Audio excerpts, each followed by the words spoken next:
Good evening, dandies. Welcome to Undetermined, the podcast.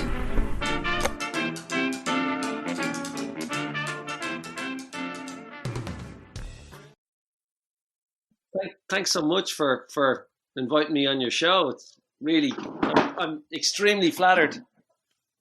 Well, we're really glad to have you on. I've been listening to your stuff, and I'm becoming more of a fan. Your catalog goes deeper than I realized initially, so I've been having fun kind of going down that rabbit hole as well.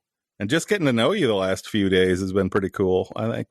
Well, it's funny because I just had Colin McInumra from the Frames just left my house about 2 minutes ago. Oh, wow. And, I haven't seen Cullum in a while. And, I spent 4 years in the Frames with him and I haven't seen him in maybe a year or two. And he popped in and we talked for an hour and a half and Cullum's a deep guy and he's an amazing musician, human being. And I've really got some good stuff in this conversation. So I'm very happy about that, Yeah. Well, cool. You should have had him stick around. Yeah, I was thinking that too. I know. Well, he lives about an hour, maybe an hour and 20 minutes south of Dublin, and I know he was playing today, so I'm sure he wants to get home to his family. But I'll connect you guys, and I'm sure he'd be happy to talk to you anytime. Awesome. Yeah, we'd love to have him on sometime. Yeah, great. Well, I really enjoyed your podcast you did with Rob Bochnik, and I really enjoyed the Matt Chamberlain one too. Really, he's one of my favorite drummers. So, and to hear him talk, he just seems like such a nice dude, and his body of work it's such a huge achievement for any drummer. It's incredible. Oh yeah, it really is. And he couldn't have been more nice and down to earth than he was. I don't think he just. We really enjoyed getting to know him. Totally. So we should get to know you a little bit too. So this is Johnny Boyle, everybody. You want to introduce yourself, or you want me to? Well, I don't know where to start. Well, when you had Rob and Matt on, you introduced them, so I'll let you guys go for it. Okay, that's fair. So this is Johnny Boyle, everybody. Irish drummer, has been with a lot of really great projects, and I am just really thrilled to have him on. So the Frames, everybody knows I'm a big Frames fan. So you, as mentioned, you played with them for 4 years, and then there's Pugwash. Yeah, is another one of your projects. It's been really, I've been getting to know them a little more recently, and I've really enjoyed that. And then there was Picturehouse, which another act that you were a part of, and all kinds of stuff that you've done. And I'm sure we're just barely touching the surface with that. So welcome. We're really glad to have you. Thanks, guys. Well, it's funny you mentioned Picturehouse because that's the singer from Picturehouse, Dave Brown, is one of my dearest friends.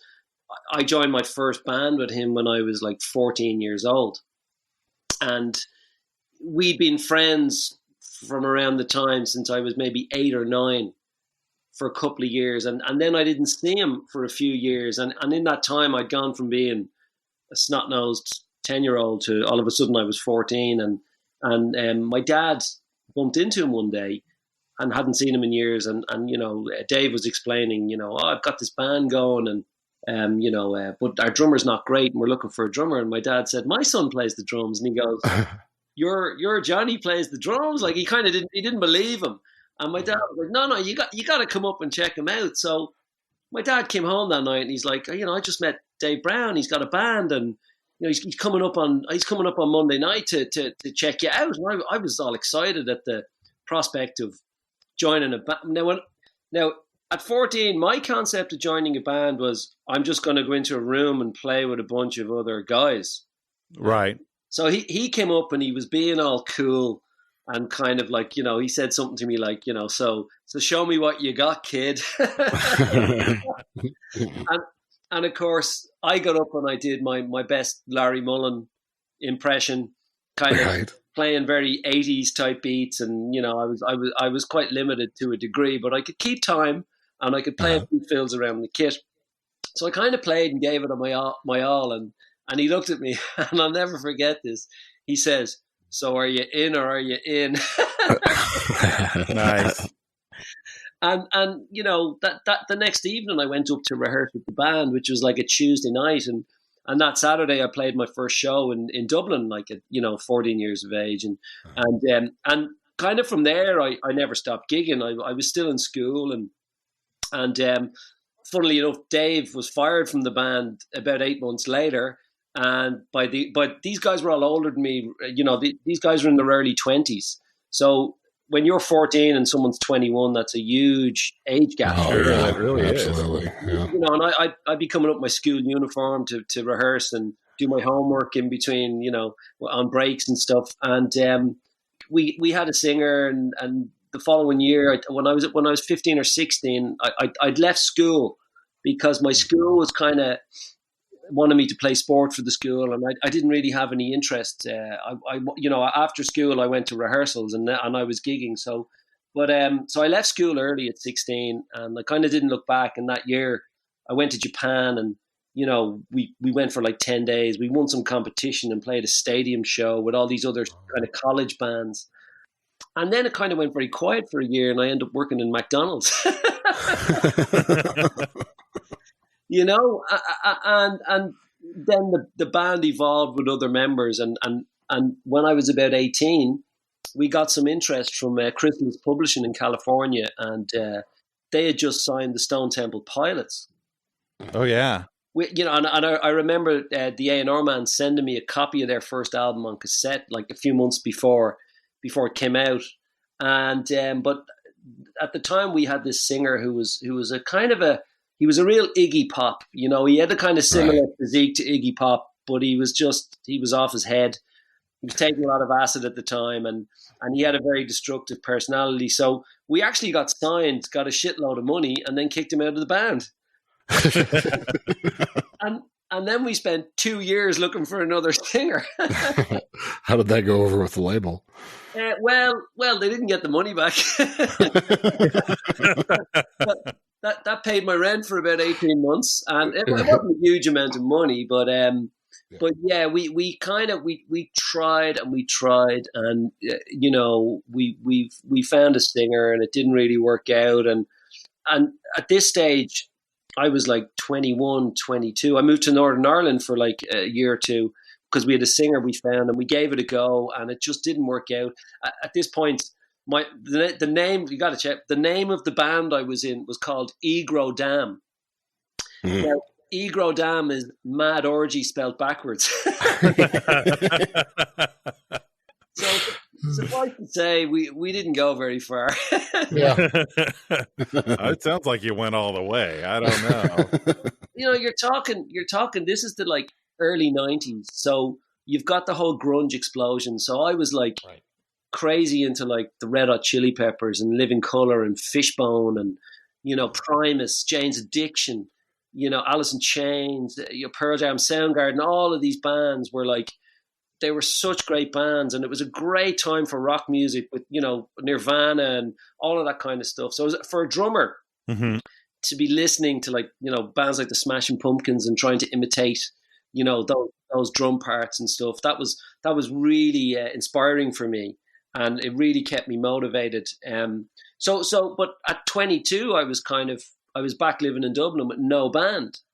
And I was pretty kind of, after 8 years of being in this kind of one band that evolved through various members and different names, I was kind of pretty down, Yeah. And as it always happens, I got a phone call out of the blue from a guy called Thomas Walsh. Thomas Walsh is the singer from Pugwash. Mm-hmm. And Thomas had been working with a singer-songwriter from Belfast called Andy White. And Andy would have like worked a lot with the Finn brothers, particularly Tim Finn. Not necessarily Neil Finn, but Andy and Tim had a really good partnership where they play in each other's records. So, but the album was being produced by a guy called Kim Fowley. Do you guys know who Kim Fowley is? I don't. Oh man, what was that band? They made a movie. They actually made a movie. Is it Joan Jett and the Blackhearts, or is it one of Michael Shannon played him in the movie? And I think Kristen Stewart might have played Joan. Was it Joan Jett? Or it was one of those 70s girl bands, rock bands. There's not that many of them around that time. The Runaways? Is that The Runaways. There you go. Yeah. And that was what the movie was called, The Runaways. Oh, okay. So, yeah. John Leckie, or not John Leckie, sorry. John Leckie was another producer who he'd worked with. John Leckie worked with Radiohead and stuff like that. But Kim Fowley was this really out there dude that had been on the LA scene, and he kind of knew everybody, you know. So I got this gig with Andy White, and all of a sudden I started to tour, and I was playing with a bass player called Robbie Malone, who's played with David Gray. I don't know if you're familiar with David Gray. Mm-hmm. I know who that is. David Gray had a big album back 20 years ago called White Ladder, and so Robbie, I was touring with these guys, and then I joined Picturehouse. You got to remember, I was a 22-year-old kid, like snot-nosed kid from Dublin. I didn't know anything about anything, and I was always obsessed with America. Right. And I got to go to New York 3 times in 1 year, and Boston and Toronto, and all of a sudden I was, a touring musician and going around Europe, and it was a great boost to my confidence, you know. Sure. So as a result of that, then Picturehouse was a band that got a huge record deal in the early 90s, but eventually got dropped because they just couldn't find a sound for the band. But I'd always had a revolving kind of door. Basically, it's the old classic Spinal Tap and drummers. Every time a drummer spontaneously combusted or left the band, I would come in and do some recording with them, but I never joined the band. So I was kind of helping them out in recordings for years, and I was friends with the guys. And then the guys were doing quite well. They had an album out called Shinebox, and they were touring around Europe a lot, doing kind of support tours and stuff. So I effectively joined the band, and we were going around Europe opening up for people like Marillion. Like this, the funny thing is, we were kind of like a Crowded House REM kind of band, but we were going around Europe opening up for like prog rock bands. Because in Germany, you could have a singer-songwriter on with Alice Cooper and a dance act. It was so diverse, and the lineup. So we were going out and doing actual festivals with Alice Cooper and Meatloaf, and and the band kind of we opened up for, who else did we open up for? Like, we did a lot of tours with the Corrs, and we had a gold record in Ireland, and we had a big hit in Ireland called Sunburst, which was in 1998. It was the most played song on Irish radio. Nice. Really cool. And I'm doing an interview on national radio tomorrow, to talk about that song, the history of that song, which is cool. I've talked a lot here so far. I'm looking at the clock and it's saying 12 minutes. And I haven't given you. I'm telling you my life story in one. No, man, but I like you're building a backstory that's a very interesting one. So I don't think there's anything to be worried about in this. I'm sitting here like, wow, this is cool. Well, it's funny because, at a time, that time in your life is quite significant. It may not be as significant to other people. Yeah, you do go from being kind of hot when you're young to being not, and a bit of a has-been when you're older. Yeah. Right. To some degree, we all have our moments where you're, and me personally, I've really embraced having a hit record, and all of a sudden going from, being in bands for years, playing empty rooms, to playing sold out theaters and doing a few nights there and playing bigger festivals and selling records and being on TV. And, Ireland is so small anyway, you could never let it go to your head. You'd be, right. you'd be foolish. We have an expression here, you're famous in your own lunchtime, Mm-hmm. But still, I mean, that's gotta be a rare opportunity. There has to be a small enough percentage of people who can just be entertainers, even in a country that small. The industry's smaller too. So, getting that chance is incredible. Well, when you think about how many bands that don't get beyond, playing a club or playing to their friends, or, it's such a difficult industry to just get up that every step of the ladder. Right. You really have to commit and be poor and, sit in the back of a van and, and be in a van 8 hours a day with like nothing to do or except maybe smoke loads of dope. Right. And hope Yeah, and hope you're not too stoned by the time you arrive at the venue. But you're pretty resilient when you're in your 20s. So we, as I say, we had moderate success, but we also spent a lot of time, touring around Europe. I remember we did a 2.5 month tour with Meatloaf, and so like we were playing arena shows most of the time, but we only had to play for like 30 minutes every night. So, by the time the main band is finished, you're steaming drunk and you're like, so you can kind of fall into that trap of just getting wasted every night and knowing the next day, sure, all I got to do is show up at 6 o'clock, sound check, play, and I'm done. Sure. So, but yeah, remember when you were 20 years old though, and you could do that all nighter and how you felt in the morning? Just right. Water off a duck's back. Absolutely. Not a big deal. Now you just feel destroyed. You need 2 days off, Oh, it's like 4 days later, you're still saying to your friends, I still don't feel Why did I do that? Yeah. But I suppose coming from Ireland as well, and we've a population of 5 million people, and it is very small, and a lot of bands, we all know each other, and there are little cliquey groups of different people, and I suppose, but just getting out of here and seeing the world to some degree and meeting new people, and like that was a huge part of my life and something I'm incredibly grateful for, Mm-hmm. But all good things must come to an end. Yeah, but they didn't though. Yeah, when you think of it like in those terms, those of like population, like for that population, the percentage of people that have gone like international, that are known of outside of Ireland, pretty crazy high. Absolutely. I mean, for that small of a population to have produced so many iconic artists. Yeah, and that narrows that statistic even more, and you're on that list. So, yeah, that's pretty incredible.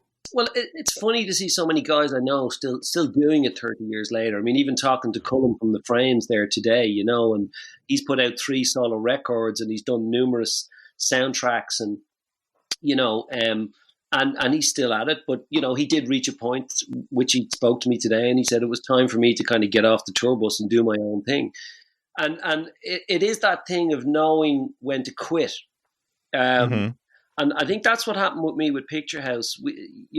We'd had moderate success, and we were making a very small amount of money, but we were kind of happy, Yeah.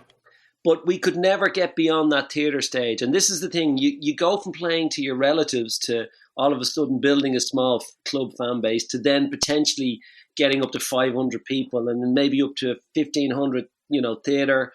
But taking the next step up to maybe 5,000, 6,000, we really struggled to just take that leap. And I think what happens with a lot of bands is you're getting older and you run out of steam, and people might want to get married, or kids might be on the way, mm-hmm. and things like that. And actually, in my case with Picturehouse, what happened was we went to Sweden and we recorded an album, which we spent so much money on it. And we were recording with a guy called Adam Kveeman, who would have produced a song called Save Tonight for Eagle Eye Cherry. I don't know if you remember that song. Yeah, I know that. Yeah. Save Tonight. Yeah, exactly. And which was a massive hit. And we liked the sound of what he did, and he gets great sounds. And he's worked with Jewel a lot as well. But we went and made that record. And this is the thing as well in the 90s. You've got bands like U2 who, they made the Joshua Tree, and then they went and they made Octung Baby, which is completely a different sound. It's still You're right. And then they would make Zeropa, and then they did Pop, which was like a dance record. Mm-hmm. And then you've got a band like Radiohead who did the Bends, and then they came out with OK Computer, and people were like, "Holy shit!" So there was always this pressure to kind of reinvent yourself. Right. On every record. So you're like, well, we can't do the same thing. So we tried to change our sound slightly, and I just, and it's actually sonically it's a great sounding record, but when you're in trouble when the drummer's written a song on your record. And just by sheer accident I got to co-write a song on the record, but at the time our popularity was starting to kind of wane a little bit, and there was no gigs, there was no money coming in, and I'd actually fallen in love with a French girl, and she it was a bit of a, how would you say, well, it was just a whirlwind romance, and we were together 5 months, and she was pregnant, and just, I'd like to say it wasn't unplanned. We wanted it to happen. So, but when you're at, you're 26, 27, you can be quite blasé about how you lead your life, and carefree to a degree. But I think what happened was, when I knew there was a kid on the way, I kind of went, holy shit, I've no job. I've no money coming in. There's a kid coming. So essentially what happened was, we had a guitar tech called Brian Murray, one of my best friends. He's a Glaswegian guy, one of the funniest people you'd ever meet in your entire life. And Brian had worked with all the big acts from Scotland and the UK, and actually he's been James Blunt's guitar tech for over 10 years. Do you know James Blunt? Oh yeah. Yes, he had that big song "You're Beautiful," and right. His drummer Carl Brazil, amazing drummer, one of the best guys in the UK. And James Blunt, as a person, met him a few times, lovely, real gentleman. But Brian rang me one day, and he said, I'm putting together, Marianne Faithfull had a new record out, and she had a band from California.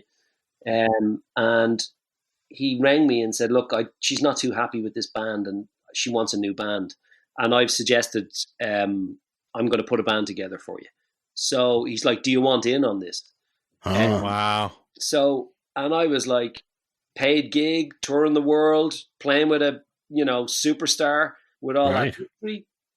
So I said, well, yeah, I'm up for it, so let's go. So I went over I flew to Glasgow, and I met 3 Glaswegian guys that all knew each other. I was like the token Irish guy. Mm-hmm. Right. And Marianne came in the room, and I remember we started, we learned a few songs, I don't know, 6 songs, she was coming in to test the water, and she came in, and I remember we played the first song, and she just turned around to me and she goes, why the fuck are you not singing? She said, because up to that point I'd never done many backing vocals. I'd done a little bit or whatever. So I picked up a mic, and we did a rehearsal, and she liked what she heard, and all of a sudden 2 weeks later we were off on a world tour for a year, and I was singing on nearly every song. Wow. Not intimidating at all. No. My first time in that, I'm a huge tour. Yeah, well, do you know what? The album she put out, it was 2002, and it was an album called Kissin' Time. And it was a record where she brought in big names for co-writes. So, we had 2 songs that she co-wrote with Beck. There was 2 songs she did with Billy Corgan. Oh, yeah, I remember that record. Yeah. And she'd also, she'd done some songs with the guys from Blur, a very big British band. And who else? Jarvis Cocker. He was a prominent songwriter. What was the name of his band? Crap, I can't remember. But Dave Stewart from the Eurythmics wrote a song. So there was there was a lot, right? Because before that she was doing a bit more kind of arty stuff, but she really took us under her wing, and we were her band, and we were a group, and we were all together, and she treated us so well, and what was also really nice was she paid us really well. I'd never seen money like that before. Yeah. Mm-hmm. And when my child was born, I was able to pay the bills, and funnily enough, my wife is French, and unfortunately I was in France playing a show, and she was in Dublin giving birth to my first child. Oh no. That is ironic. Yeah. But the shows with Marianne were exceptional, and the guys were exceptional, and it was a year out of my life that it was a real highlight in my life, particularly with some of the people we got to play with. Like I know you had like Matt Chamberlain on the show, and like Matt plays with Bill Frisell, who's a very world-renowned jazz guitarist, and Bill joined us for a few shows. And I'm not a jazz guy. I can't play jazz for shit. You know, so I was trying to bust things on a set of brushes, and I think I just about got away with it. but you know, we had Will Oldham, Bonnie Prince Billy came and did some shows, and was it Palace Brothers he was with, and but we had him, and Billy Corgan played some shows, and oh man, you know, Barry Reynolds came on some of the shows, and he'd been a long time collaborator with Marianne, but you know, the big part was like every day was who's going to be in the dressing room tonight, because you wouldn't know you just wouldn't know who was going to show up, and I would be completely starstruck, you know. Yeah. So this is the name dropping segment of the show. It's fascinating. I'm quiet. I'm taking notes. I'm trying to make sure. Yeah.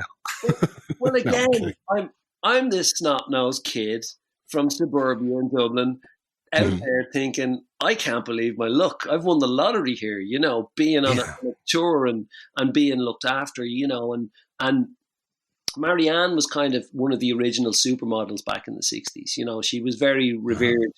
But actually, funnily enough, I just read Keith Richards' biography called Life, which is a great read, by the way. And the very first song that Keith Richards and Mick Jagger wrote was a song called As Tears Go By. Yeah, she did that. That was her first big song, wasn't it? And I think she was only like 16 years old when that was released. Wow. You know?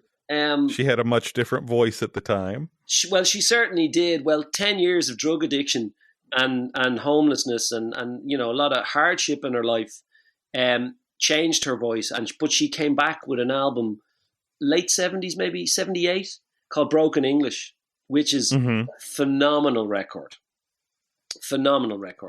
It's really edgy, and there's a song towards the end of that record called Why'd You Do It, and we would always play that towards the end of their set. Now, I don't know if that song was about Paddy Boyd, or because Paddy Boyd was George. I don't know if you know the story, but she was George Harrison's girlfriend who ran off with Eric Clapton. Yeah. So I don't know if that song was about her, or maybe I overheard something that she said, or so. But you know, I'm going to think it is anyway. Maybe I'm right, maybe I'm wrong. But it was a pretty salacious story at the time, and could have constituted a song, I'm sure. It was. So I don't know, but the lyrics on that song there's a lot of F words, a lot of C words, and you know, I'd never heard that kind of language in music before. Maybe on some of my gangster rap, Ice-T, and right. You know, it was pretty hardcore. But you know, getting to do like the Letterman show, which was great, you know, playing with Billy Corgan in Chicago, like, you know, again, that night I got to meet Jimmy Chamberlain, who was one of my favorite drummers of all time. So, great drummer. Oh, unbelievable! And funnily enough, you know, he gave me his email. You know, I sent him some emails, and I used to bump into him at festivals, and I've had him over to Dublin a few times, and I've met him doing stuff here. So, funnily enough, the last time I saw Jimmy was about 2 or 3 years ago, and we had dinner on Valentine's Day. Nice. In my wife's restaurant, so she was serving us. Oh. I heard a rumor going around, you have to ask him if this is true, that Billy, like on Gish on the first album, was so like particular about the guitar parts and everything else and the bass parts that he went in and re-recorded them himself to track them for the album and wouldn't let the other. You now toured with everybody else who was in the band, but then again, he said like that Jimmy's drum parts were the only parts that he left in because he thought he was so good. Yeah, so Jimmy's awesome. I think on those first 2 records, it's pretty much Jimmy and Billy on those. Billy alone. You know? Yeah. But you know, when you look at the Foo Fighters, it's very much Taylor Hawkins and Dave Grohl that track, you know, the basic tracks down, and the guys build around that, which is it's an interesting way to work. I did a similar thing recently, actually, with a songwriter from Mississippi. John Murray is his name. It's spelled Murry, and he's from.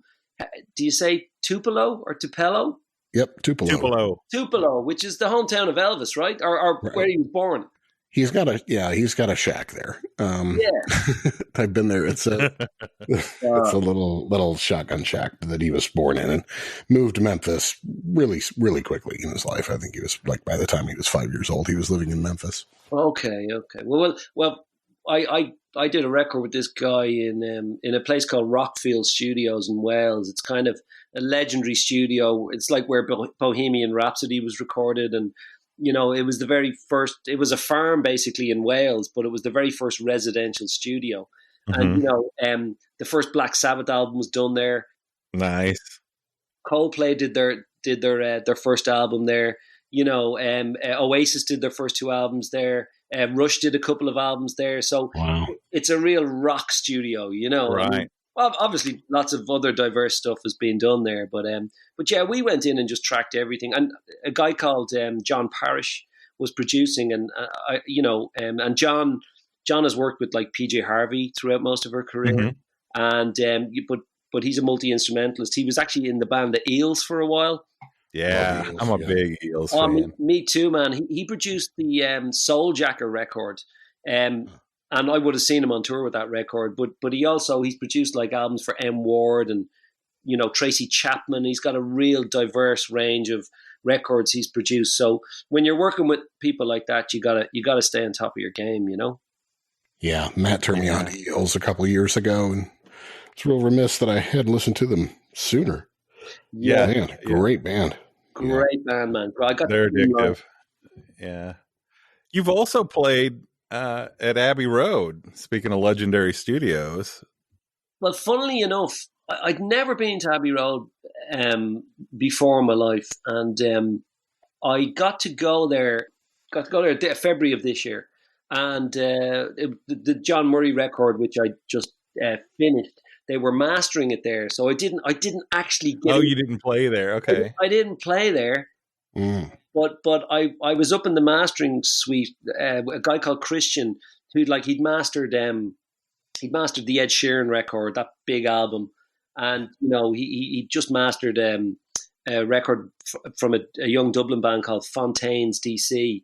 Who are doing really, really well. I mean, they're making they were making waves in the States before lockdown, and they just had a number 2 record in the UK and in Ireland. So, and I think most of them are graduate students from the college I work in. So we're very proud of them. Yeah, they're getting some radio play here at our local college station. Yeah, I mean, they're kind of a punk band, but they're they've got a bit of depth to their lyrics and stuff like that, and they've got great energy, and they're good looking lads. And I the last time I saw them live was about a year ago, and I remember turning to my wife thinking, if I was an 18-year-old girl, I'd be big into this. Yeah, right. Funnily enough, going to Abbey Road, I got one of these vitamin tubes, when you buy like a pack of vitamins and they come in a tube, these kind of effervescent vitamins. right. And my dad had passed away the year before. So I just thought, I'm going to take some of his ashes and I'm going to bury them in Abbey Road. So, and I said nothing to nobody.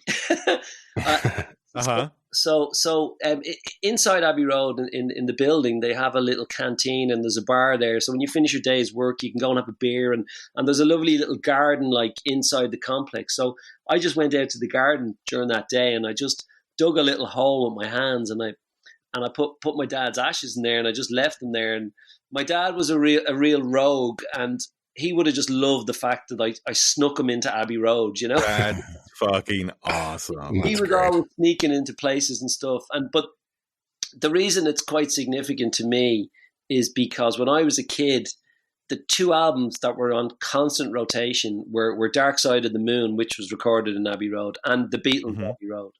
So, as my father drifted away into the great gig in the sky, they were the 2 albums we played. So it was a great thing for me to do, That is so cool. My dad was a big Pink Floyd fan as well. We're friends with this local band, Interstellar Overdrive, who does a Pink Floyd experience, Pink Floyd cover band here in Columbia. They put on a great show, great effects, everything else like that. But they have the big, circle screen in the back of the stage. where they do projections of like the, Wizard of Oz and all sorts of different stuff as they're doing albums. But they'll, when they play Wish You Were Here, they'll put your deceased loved one up there, like a picture of them behind them. So wow, I got my dad up there on stage, got a real good picture of it. And that's great. That's great. That's really cool. And they keep them up there. They'll be the same guys every day. They just keep adding to it in a loop. Of all the fans they've lost. So wow, great guys. Shout out to Byron Neighbors. Wow. Yeah. Well, funnily enough, I was doing a show in Cork. I was doing a show in Cork with the Frames in a place called the Marquee, and it holds maybe 4,000 or 5,000 people. And we went down the night before because Roger Waters was playing, and he was playing Dark Side of the Moon in its entirety. So he'd kind of come out and play for an hour, and they'd take a 10-minute break, and they'd come back out, and they would play Dark Side of the Moon. It's in its entirety. And on that particular night, Nick Mason came, drummer from Pink Floyd, and joined them on stage for all of that. And he played with the other drummer. Oh, wow. And I remember the next night setting up my drums exactly where Nick Mason had set up. That would be, That was such a big deal for me. And then about a year later, Roger Waters did the same show again in Dublin. And I took my dad. I just remember my dad on the way to the gig smoking this huge joint. Just thinking, if there was ever a time for smoking a joint, listening to Dark Side of the Moon, and it was great. But funnily enough, going back to Marianne Faithfull, we played in Irving Plaza in New York, and I remember I was getting changed in the dressing room, and who walks in the door but Roger Waters? Wow! Oh, wow! He just comes over to me and he goes, "Hey, very nice to meet you. My name's Roger." And I'm kind of pulling my trousers on after just getting changed after the show. And I shook his hand and I was like, "Very nice to meet you, Roger." And he shook everyone's hand, and then he kind of went off and hung out with Marianne for a while. But it was kind of only when he was gone, I realized the significance of it. I was like, "Oh my God," Yeah. It was just to shake that man's hand, and it was such a big deal for me. And there was numerous people, we met on that tour, and like I said earlier, it was definitely one of the best years of my life. But in my own naivety, I came back to Dublin, and I thought, I've just toured the world with Marianne Faithfull. The phone's going to ring tomorrow, and I'm going to be on another. Right. I'm a session guy now. And guess what happened? The phone didn't ring. Right. It did, and it didn't ring for quite some time. And I had this kid, and I was glad to be home, and it was such an amazing experience. But it is like a drug. You want it to keep going. Right. And coincidentally, I'd been home maybe 2 or 3 months, and a friend of mine, Binzer Brennan, who was the original drummer in the Frames, said to me, Glenn Hansard's going to be looking for a drummer at some point, and I've mentioned your name. And, Glenn would be very, very well known around Dublin, Right. Partially because of the commitments from years ago, but also, and even more so now after he won an Oscar. But, but as a result as well, he'd probably get a lot of people that would be intrusive with him and stuff like that. Or his character in the commitments was called Outspan, and a lot of people used to shout that at him, and I think that used to piss him off, Yeah. Yeah. I heard that he didn't really care for that. And I get that. Yeah. I get that because he's an artist in his own right, and don't want to be I'm not a fictional character. I'm really a rock guy. I can really do this shit. Absolutely. I'm sure it's like actors when people come up and start quoting their movies to them. And they're like, "Yeah, I know, I was there." Right. So Binzer just had a baby, and we were all out having a beer in town. And, he says, "I'll introduce you to Glenn, and, maybe something will come out of this." And I went down to the toilet to use the toilet, and Glenn walked in. And he went, "Oh, hey, how's it going? I believe you're a drummer." And I had met all the Frames a few years before. And, so I was only kind of getting into it with Glenn, and then some guy burst into the toilet, and I think he was like, "Oh, Jesus, Outspan!" And I just thought, right, okay, my conversation is over. So I didn't really hear anything for a long time, and later that year, I'd finished with Marianne around February, March, and so around November, Binzer called me. The guys were touring in Australia, and he said, "Look, I'm because the original drummer had left, and he'd come back just to help the guys out, but I don't think he was interested in being in the band long term again, Mm-hmm. So he said, "There's a little tour in Ireland. It's for 2 weeks, and could you do a few of the shows?" And it went from being a few of the shows to all of the shows. And so I was only supposed to do 2 weeks with the Frames, and then a month later, we were invited on tour with Damien Rice around the States for 6 weeks. Right. And I was there for that. I came to see you guys in Lawrence. It was a great show. Wow. You were telling me that, Matt. Yeah. I had a blast at that show, and honestly, that was kind of where right before that was when I got into the Frames. Was I had Damien Rice had just kind of hit the scene here, and I was getting into him, and saw that he was coming to town, and who's this band opening for? Well, I need to check these guys out. And before long, by the time we got to the show, I was more excited about seeing the Frames than I was about seeing Damien.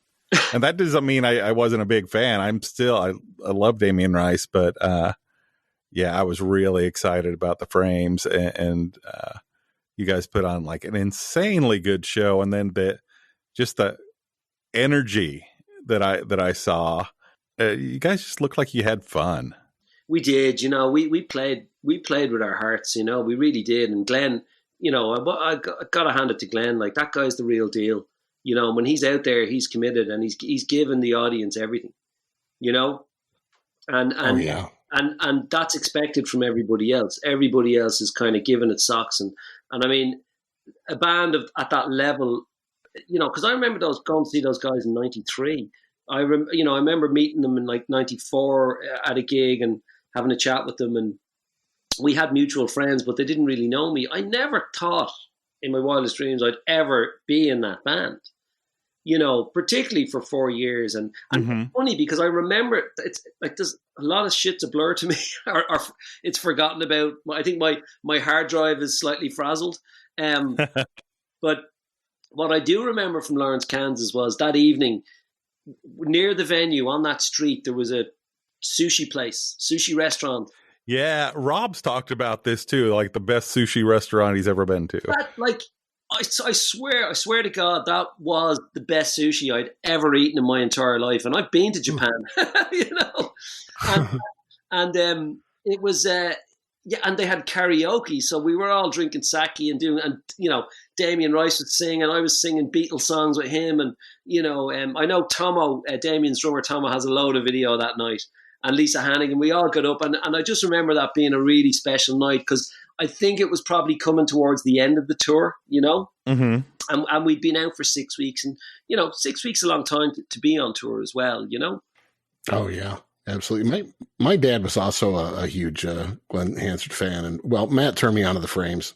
But the funniest thing I can remember about him and liking the Frames was, he ordered the Once soundtrack on CD.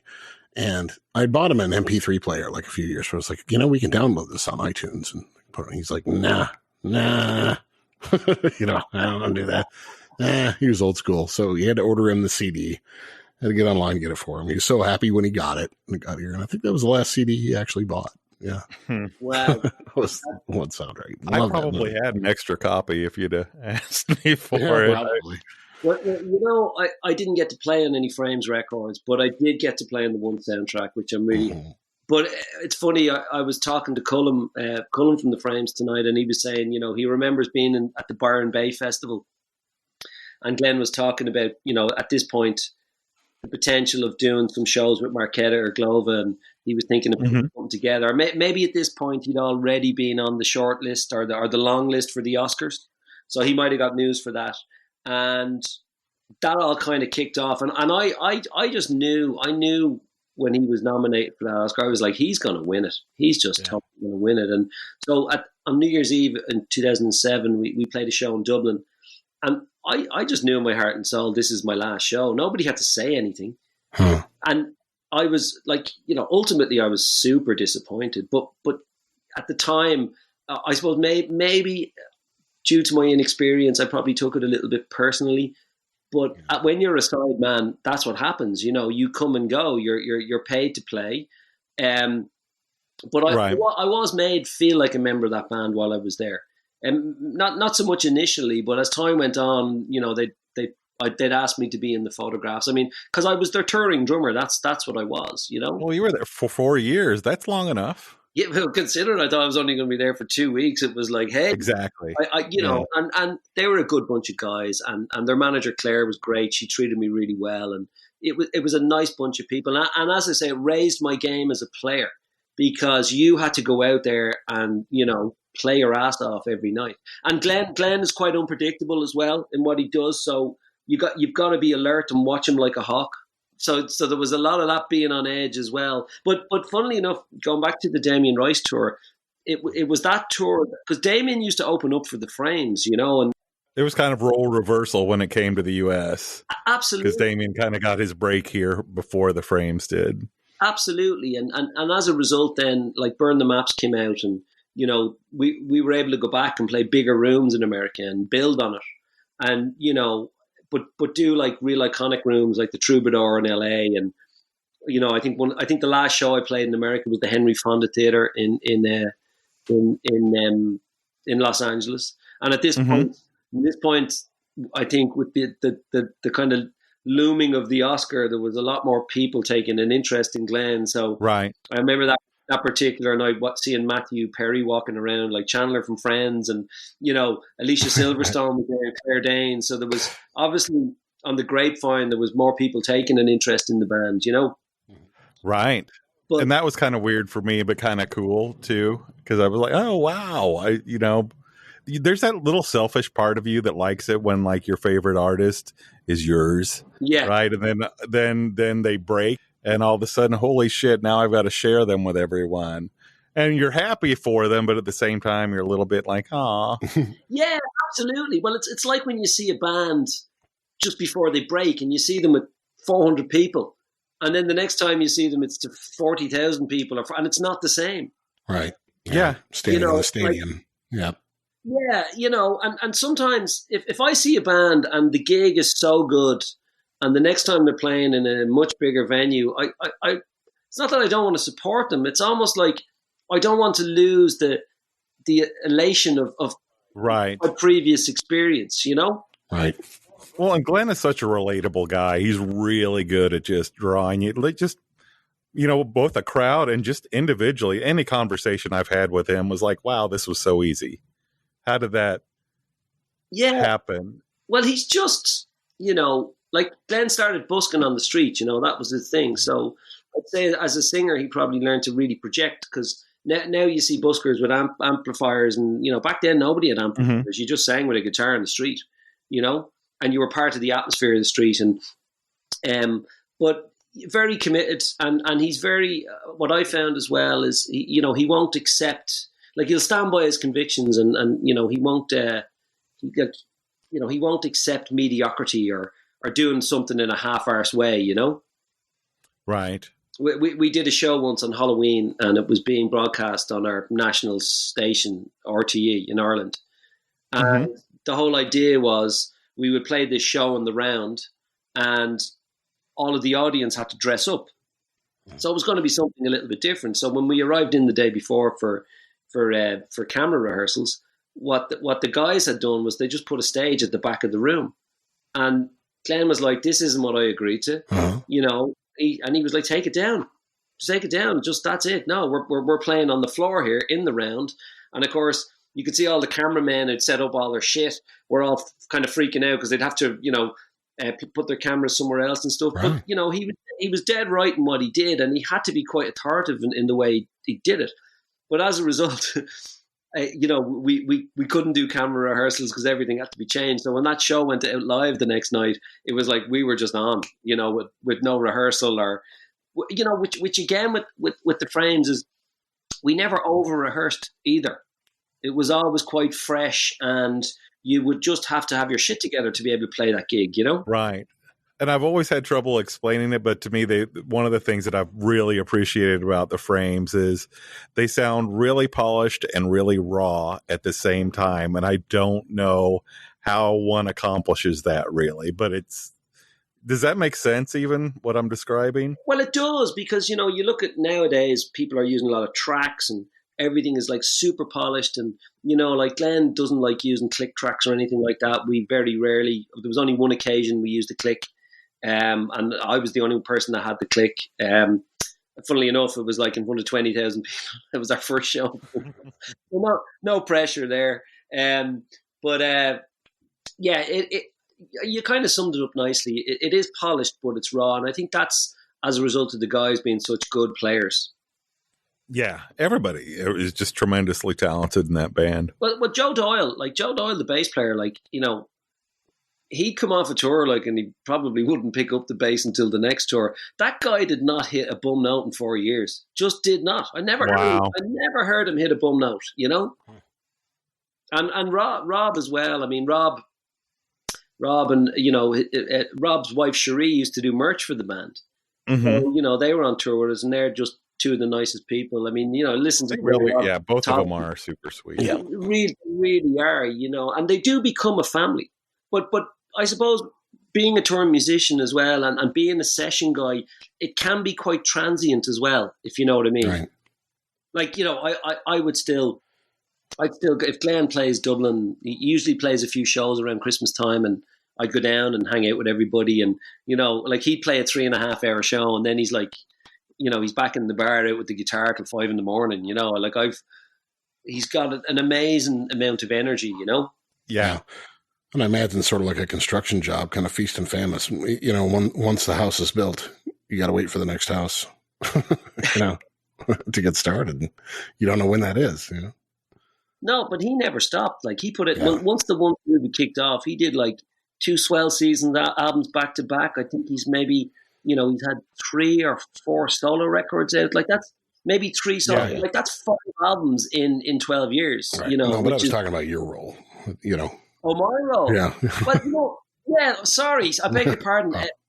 Listen, I've always seen myself as a guy just going to work. My job is to kind of play that song. In terms of, I'm a facilitator. I know a lot of drummers would look at it in a more creative kind of sense, as much as I like to be creative. But when you're filling a certain role, it demands a certain thing. The Frames had 3 drummers and 4 actually before I joined. Mm-hmm. So I would have to try to mimic them to a certain degree, Yeah. So if you listen to the way Binzer plays on the first record compared to the way Dave Hingerty plays on For the Birds, they are 2 totally different drummers. Just that progression. Absolutely. Well, the thing is as well with Dave is an open-handed drummer, so he leads with his left hand. So stylistically, he's very percussive in what he does, and Dave would be big into a lot of world music stuff, and he's a great percussionist as well. So my style would have leaned more towards Binzer's style. Mm-hmm. But for me as well, is I would try to learn the songs note for note because to me, I just love all those parts. I think those parts are great. So it is easier to be an imitator because you don't have to think a hell of a lot outside the box, if you know what I mean. Right. Mm-hmm. Right. But with other artists I work with, I get to be creative and I get to go into the studio and I come out with parts, and that's their other projects I do, and so I get to kind of flex that muscle when needs be, Yeah. You play any other instruments? Not really. No. I'm going to say no because I'm not going to say yeah.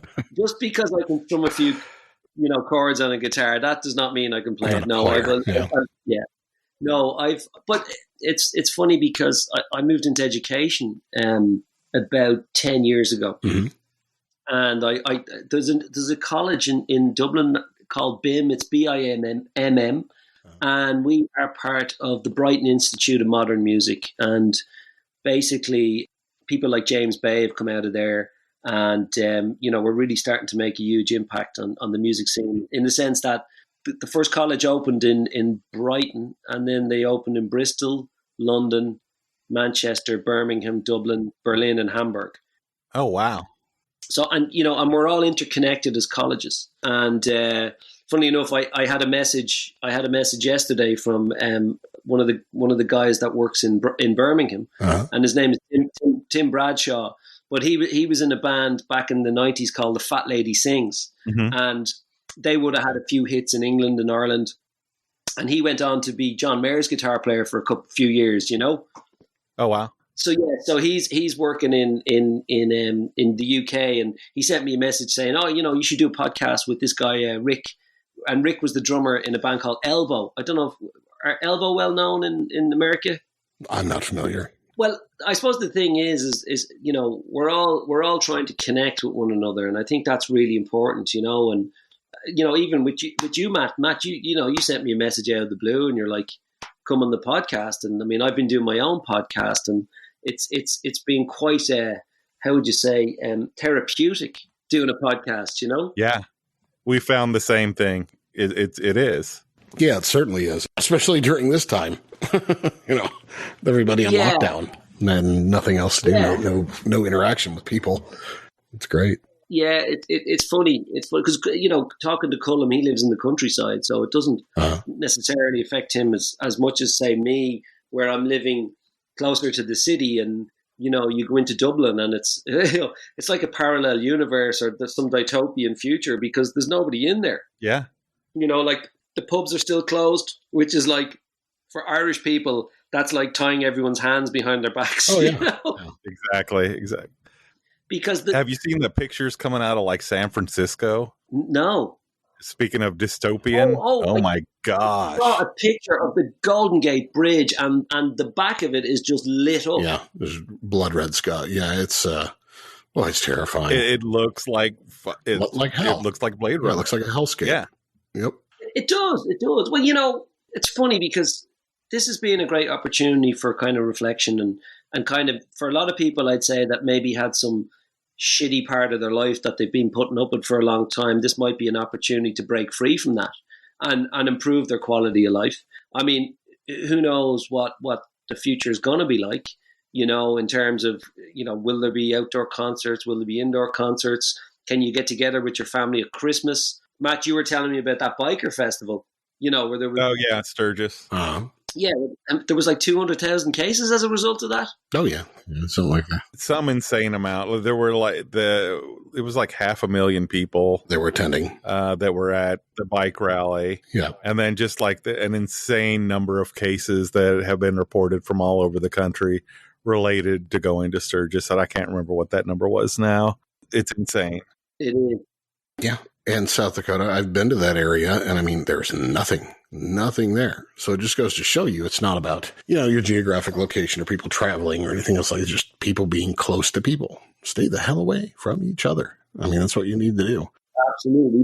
But it's also a wake-up call for mankind. You know, let's face it, we've been fucking up the planet for so long. Yeah. You know, where I live, I kind of live at the foot of the Dublin Mountains. I'm not far from the city, but I'm right on the foot of the mountains. So I can go up and stand and I can see all the way out, amazing views. And I've got the air, you know, there was less cars on the road. There was less planes in the sky.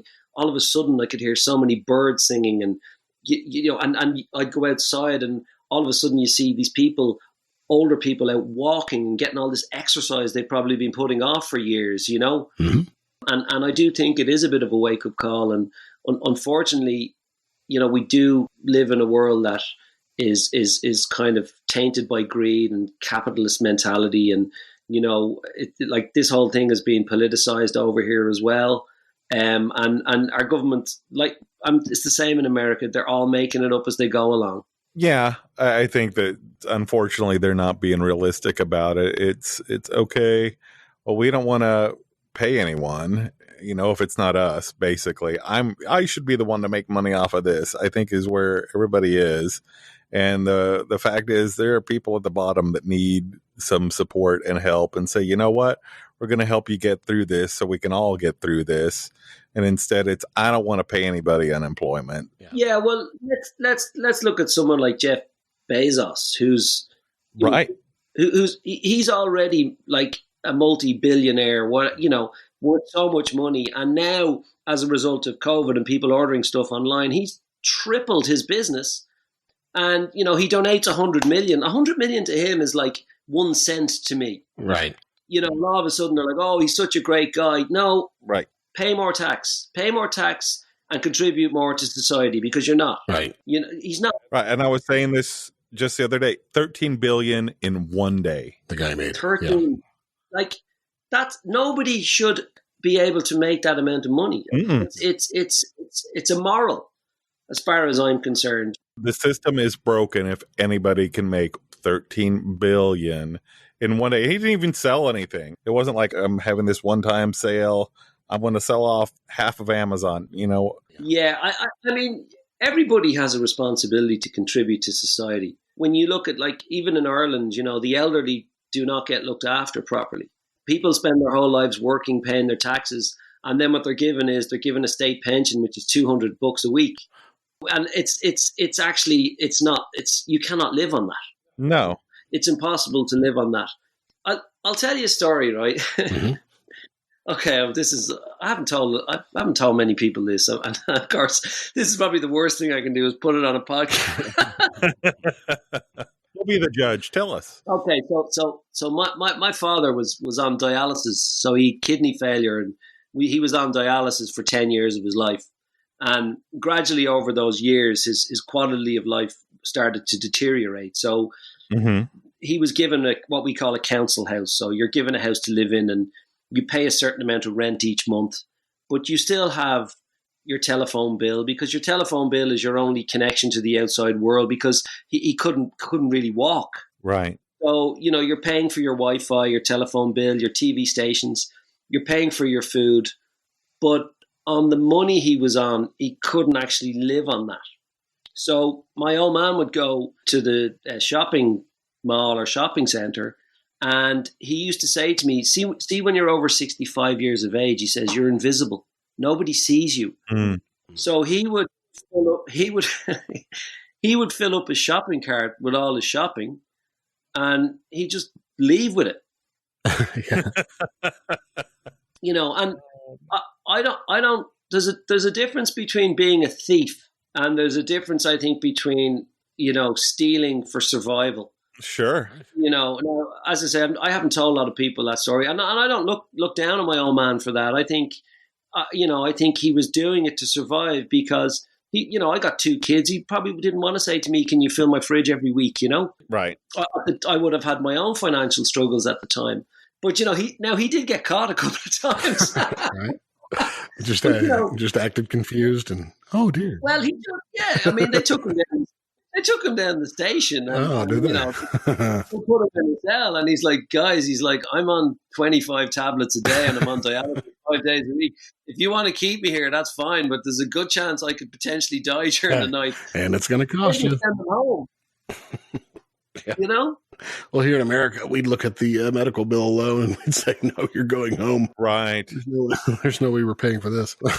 Exactly. But I don't look.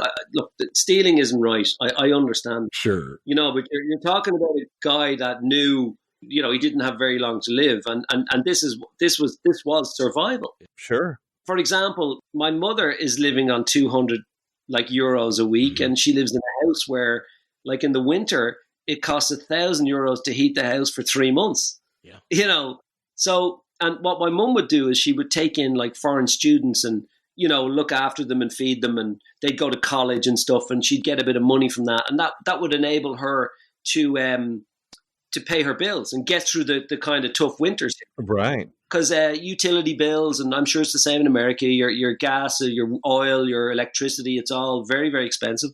Sure. But she has to she's moving to Scotland next month to live with my sister for a year, and she's renting her house out for a year because she actually can't afford to live in her house anymore, you know?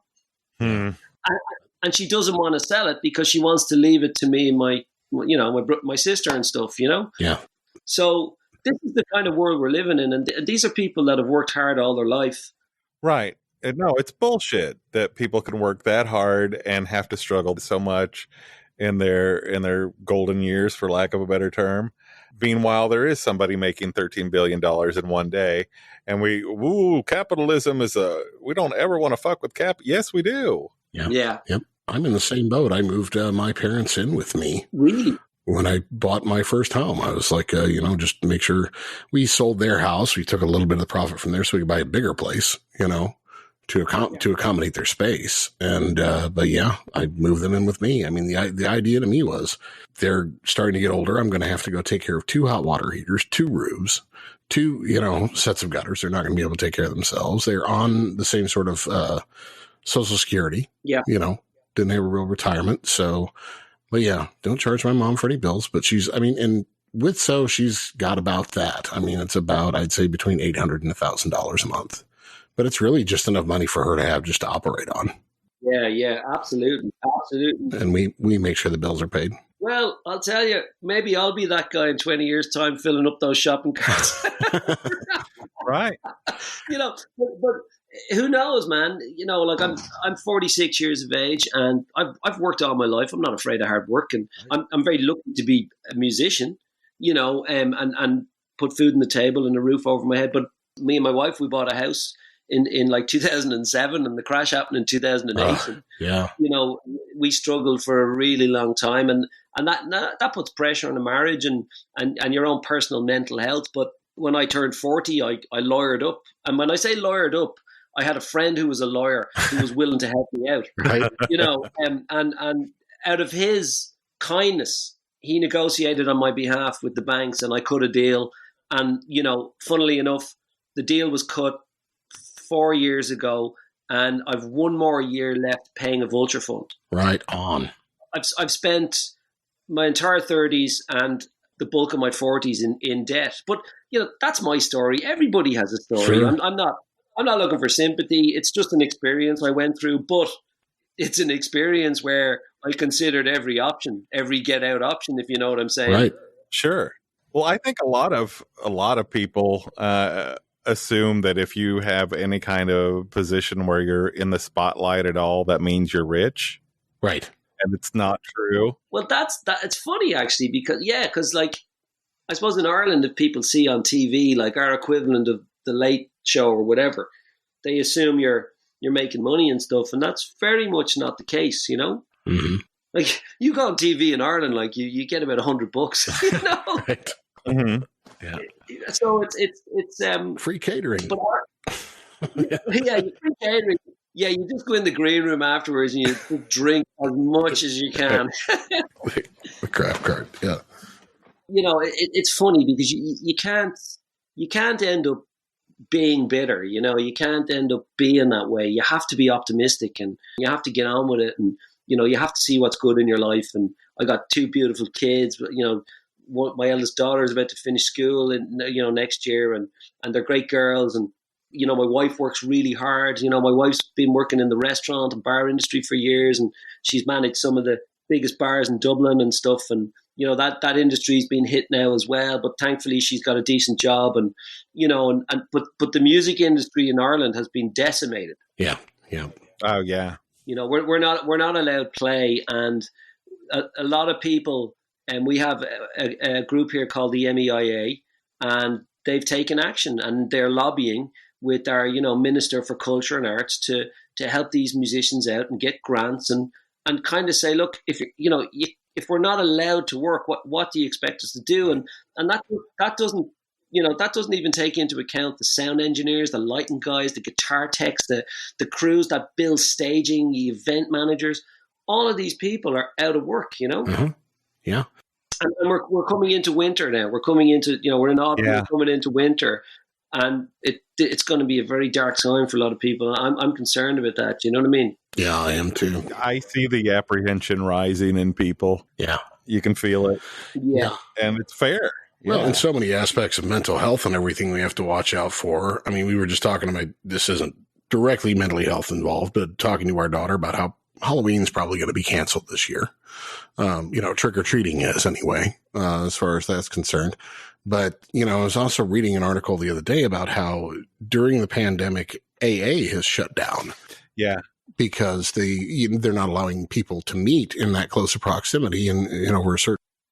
So they've shut down all of these Alcoholics Anonymous meetings, but they're making sure the liquor stores stay open, so they've got all this. Yeah. But, wow. Liquor or alcohol is one of those things that it's got one of the worst DTs, withdrawals. You can die from not, if you're a really heavy drinker, you can die from not drinking. It's horrible. I think part of that is why they're doing it. But then, they're also just making sure that nobody gets group support. Nobody gets, the only thing that we're getting is connected through the media, the internet. Yeah. And that's why I think things like podcasts and things like this are great.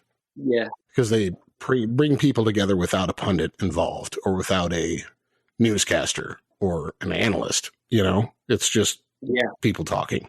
Right. This is more real conversation. This isn't an interview. It's just conversation. And I think people having that is kind of comforting. Absolutely. And this is Matt said this is your first remote, right? This is your first podcast across the world.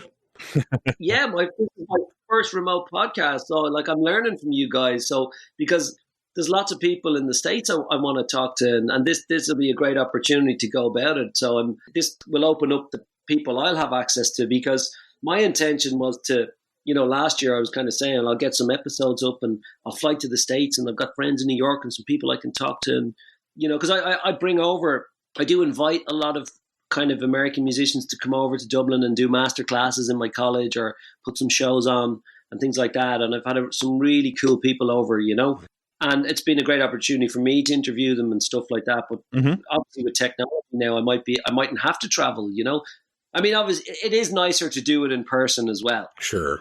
Oh, yeah. Sure.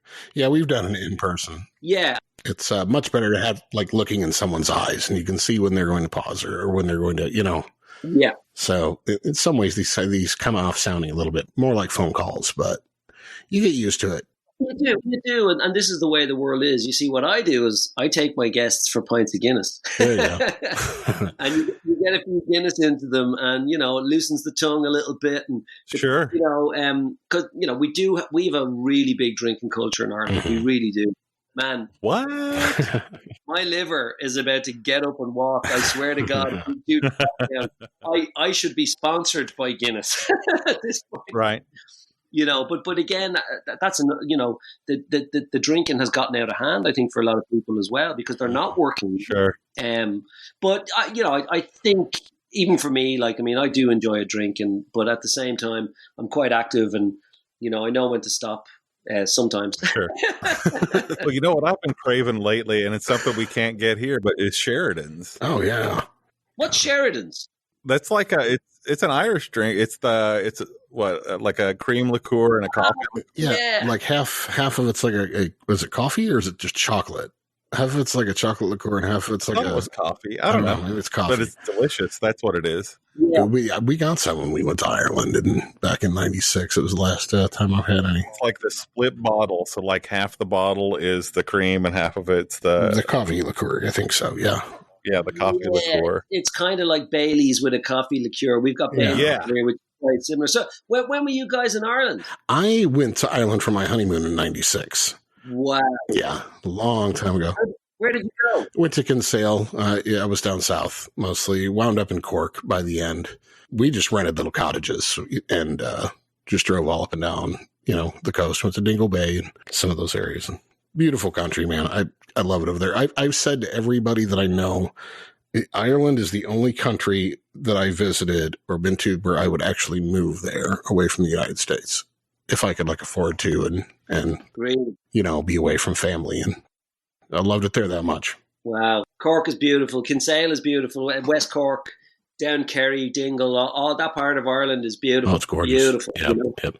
People were so nice. I mean, but the good thing was too, we were fairly poor. We got it financed by in-laws and everything else to pay for our trip. And so we weren't like the loudmouth assholes that typically go over there during tourist season, And, but we went right before tourist season broke in the rainier part of the year, Yeah. And we were there about a week before the tourists started coming into Kinsale. Everybody was the nicest to us, everything else like that. And then we had these loud ass blowhards from New York coming through, rude as hell.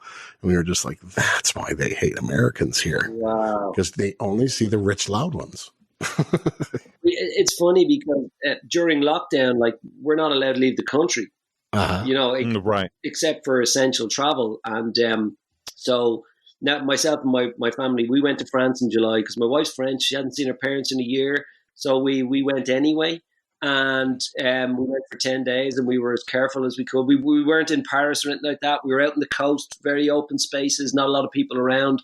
But, nobody's been allowed to travel out of Ireland. Now you can. There's certain green zones you can go to, but it's very limited. But the funny thing is, the Irish people were complaining because all the Americans were allowed to fly in. Right. And this was July when it was really taken off in America. Yeah, the last time you want Americans coming in. Right.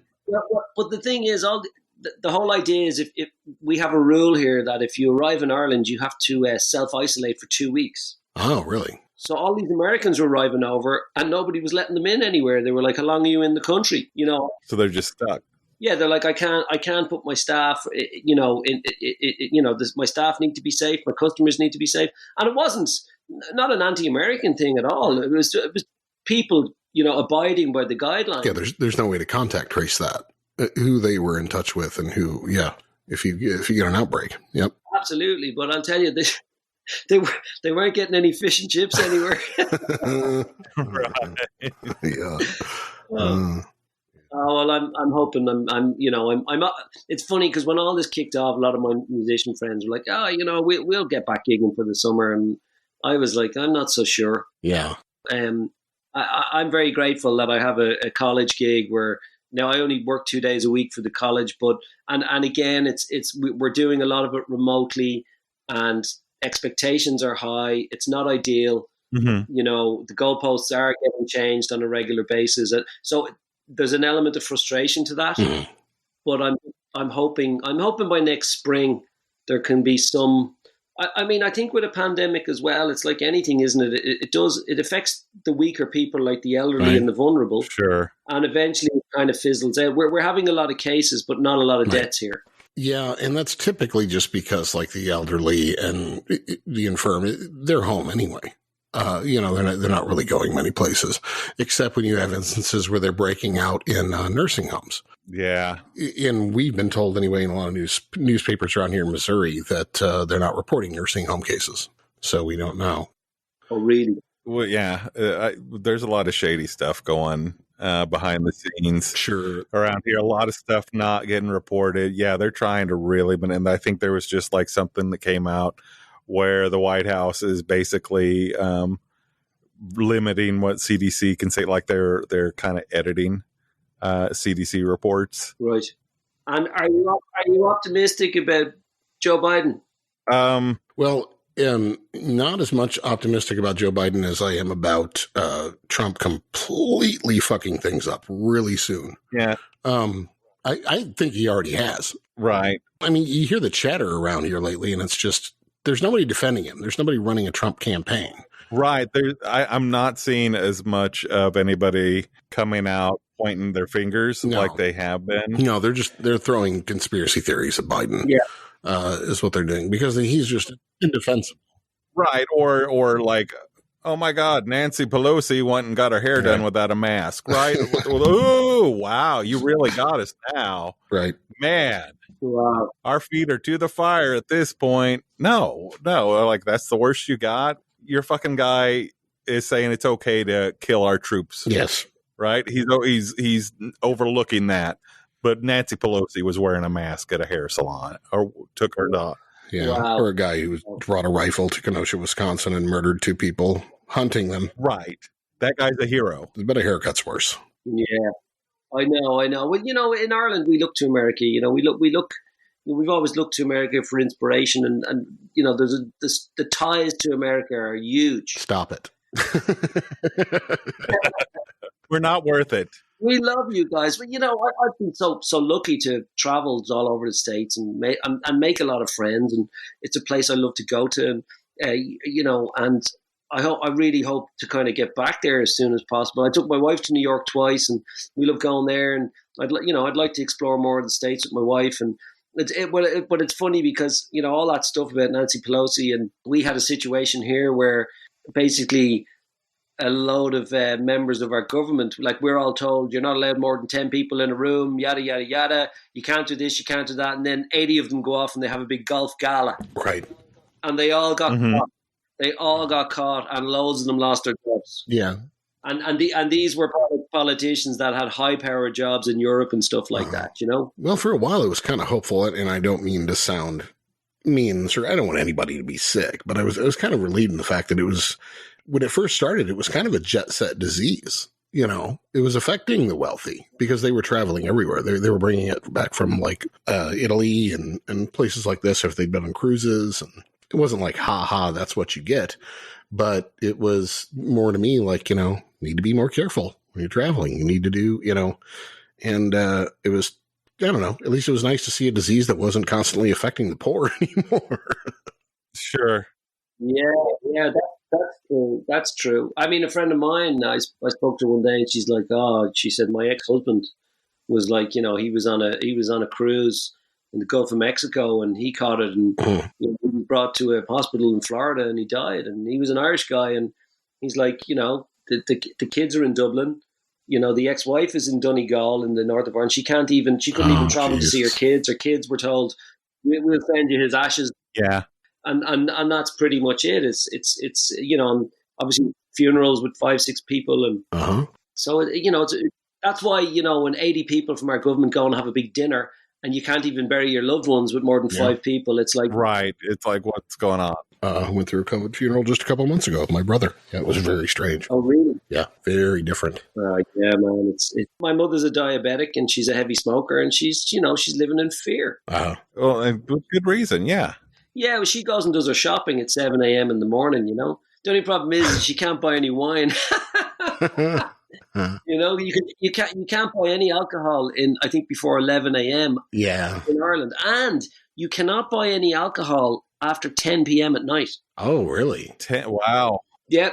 So I mean, you can stay in a pub or a nightclub until 3 in the morning, but you're working late and you're on your way home. You cannot buy a beer or a bottle of wine, which is like, we call it the nanny state, you know, like when your nanny's like, now, go to bed early, waving the finger at you, you know? Yeah. So, you know, there's a lot of these restrictions coming in, you know, it's almost like your civil liberties have been taken away gradually. And that's what I don't like about Ireland. I do think Ireland is becoming do you know what? It's not the Ireland I expected I'd grow up into. Yeah. And the people that run it, the way it's being run, and, you know, there is a lot of Americanization that goes on in terms of that capitalist, you know, mentality that you see. A lot of that is, you know, we've sold off all our fishing rights. We've sold off all our oil. You know, we've sold off all our commercial property in the country. It's almost like we actually don't own this. We don't own anything anymore, Sure. You know?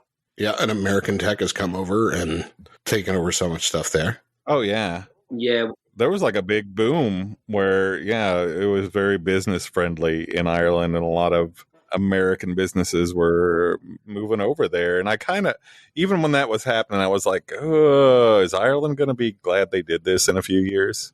Mm-hmm. Yeah, well, you know, a lot of these companies come in and they get massive tax breaks, basically don't pay any tax. Right. They'll come in, they'll employ 15,000 people for 10 years, make a shitload of money and bail. Yeah. You know? It's the American way. Yep. And then you're left with, you know, a massive loss of jobs. Now, places like Google and Facebook, they employ a lot of foreigners that move to Ireland. And now with these companies, everybody's working from home. So a lot of these Spanish, Italian, French people, a lot of them now are moving out of the city because the rents are unaffordable. Right. So because they can work from home, and they're probably paying like $1,000 each a month in rent, that probably they move an hour outside of Dublin, and now they're paying $200 each, Sure. You know, a month. And that's something we've seen over here. Is I'm very lucky because I have a good landlord, and he hasn't put my rent up significantly in the last 10 years. But the average rental property in Ireland for like a 3-bedroom small house for family is about €2,500 a month, you know? Wow. And the average industrial wage over here, people earn about €2,000 a month. So, you know, if me and my wife were earning €4,000 a month and our rent is 2,500, like how do you live on? Right. That's not sustainable. No, it's not sustainable, you know, and it's kind of wrong. It's very much wrong. And those kind of, you know, and the other thing as well is like, you know, I teach in a college which is in the city, and none of these students can afford the accommodation in the city. And a lot of them have very long commutes, and it's very frustrating for them. Like when I was 20, I could move into a house with a bunch of guys, and it was affordable, and you could be in a band and you could do all that stuff. I couldn't imagine being a young person now trying to get ahead, you know, in this country. Yeah, we're seeing a big diaspora here too of like entertainers moving out of the West Coast, moving out of LA, all over into the country to pay less taxes, going to places like Texas, going to places like South Dakota, and doing things like online entertainment. Yeah. And the main reason is they're like, we don't foresee the entertainment industry coming back for at least another 6 months, and the amount of taxes that they would pay in 6 months. It's cheaper for them to haul up, move, buy a new house in a different state, just out of the amount of taxes that they would save just living in that area. And they're like, it's not coming back for a while. We'll see them maybe next year. Yeah. Yeah. A lot of musicians they're living in the middle of nowhere because they can't afford to live in Dublin. They can't afford to live near where the gigs are and the work. And it's becoming increasingly more difficult. Funnily enough, we have a group over here called RAP, RAAP. And what they do is they collect our royalties on behalf of musicians. So if a song I played on got played on the radio, I get a royalty. Mm-hmm. So when you look at streaming now and the small amount of money musicians are getting, this is the last place where I can actually get some money back from all the records I've played on and singles that have been put out. So what happened was the record labels in the UK wanted to keep all that money, all those royalties. And so RAP had a massive court case in the European courts last week, which they won. Right after this has taken 3 or 4 years. But when they went to the European courts, our Minister for Jobs and Enterprise and our Attorney General sided with the record labels. Mm. So our government don't want the royalties going to the Irish musicians. They would prefer the royalties to go to the English record companies. I mean, dude, of course. Like, right. What? Like, how is this happening? Yeah. It's like shit like that really gets on your goat, it really, really does, So, if I hear a song that I played on, like it's played on the radio, and all of a sudden I know I'm not going to see anything from that. Yeah. It's like, I mean, it's like, who were we talking to? Was it somebody we were talking to, Matt? Or do I have a conversation mixed up? It was about doing movie scores. Yeah. And making money off of movie scores. And it's like, they'll pay the set designer. They'll pay the guy who rigs the lighting. They'll pay the guy who lays the fake carpet in the middle of the set. Right. But the guy who writes the song that goes into the soundtrack isn't getting compensated at all. But, they just think it's just free. You signed up to do the score. Yeah. Whatever. We're not giving you credit for that. Or just using a song. I think it was the example, like paying the fee to get it from Warner Brothers Music or whoever, and then they wouldn't get any royalty on it. Right. I thought you were going to the Ed Sheeran. Oh, yeah. Ed Sheeran song on Spotify. That one. Ed Sheeran. Who was that? Yeah, that was Matt. Yeah, there you go. Like, now God knows what deal that songwriter has with his publisher or record label. Uh-huh. But, it just seems to be, they're watering down the chowder right. constantly. And it is becoming, it's just going to get harder and harder where right. music will end up becoming a hobby for most people. Right. Because there will be no point in trying to carve out a living. Like the wedding, I was talking to you about this, Matt, the wedding industry is quite big in Ireland because it's the last place musicians can go to make a living, Mm. And now there's no wedding. Now that's going away. That's gone as well. So where do you go? And somebody made a statement a while back. It's like, this could be a great time in your life to retrain. And it's like, I've been a drummer for 35 years nearly. And and I do teach in a college, but I can't I can diversify within the industry, but I can't just go and become a plumber or an electrician or, Right. Man, I could bitch about this all night. Well, and it's probably, honestly, we don't want to keep you too long. We've been going for about an hour and a half now, and I don't want to overstay our welcome with you, but we've definitely had a good time. Yeah. But I really appreciate you having me on the show. Sorry, we went a little bit dark there towards the end, but let's lighten it up with this. How can people get to your podcast? What's the name of the podcast? Let everybody know so they can listen to you. Oh yeah. Let's plug that shit.